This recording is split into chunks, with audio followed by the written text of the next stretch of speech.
Sometimes you need to download your files to use them in non-integrated programs.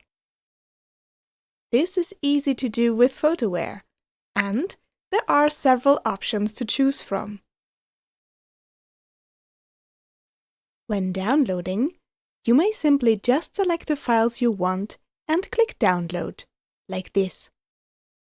Or, if you want to download the files in specific renditions, you may select these by using the drop-down menu here, which of course can be customized to fit the needs of your archive. And should you want to use a cropped version of the image, this can easily be done by choosing Crop and Download.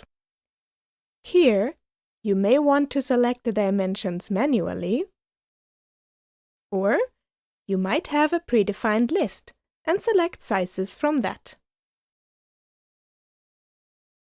The process is incredibly fast, and you can download a cropped version without making any changes to the original file.